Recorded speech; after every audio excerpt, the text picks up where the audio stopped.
ఏడుగుల రోడ్లో నేను శివసాయి ట్రేడర్స్ అనే షాప్ పెట్టుకొని నడిపిస్తున్నాను.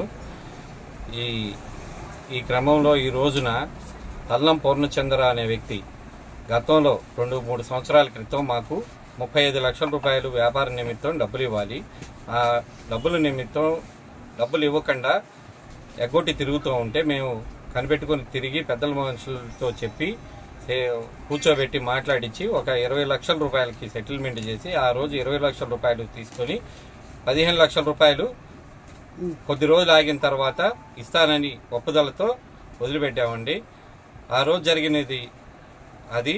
ఈరోజు మా 15 లక్షల రూపాయల డబ్బులు ఎగ్గొట్టడానికి ఈ రోజున మా ఇంటి మీదకి 20 మంది గూండాలను తీసుకొని రౌడీలను తీసుకొని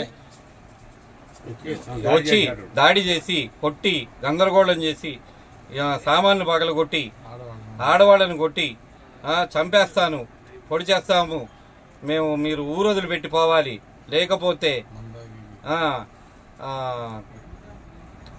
మాకు వ్యాపారం మానేసేయమని చెప్పి తలుపులు తాళాలు వేసేస్తాం అని బెదిరించి మందు దాగి ఎస్సీ ఎస్టీ వాళ్ళని తీసుకొచ్చి అదే అని ఇదే అని మేము కొట్టి మా మీద రిటర్న్ కేసు పెట్టాలని, లేకపోతే ఇంకా గొడవ చేస్తుంటే దారిన పోతున్న ఎమ్మెల్యే గారి కాన్వాయ్ పోతుంటే మా ఆవిడ ఎమ్మెల్యే గారి కారుకి అడ్డం పడింది.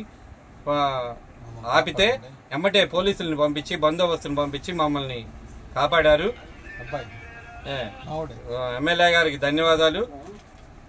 ఇది పునరావృతం కాకుండా మాకు తగిన రక్షణ కల్పించాలని ఎమ్మెల్యే గారిని పోలీసు యంత్రాంగాన్ని కోరుతున్నాను.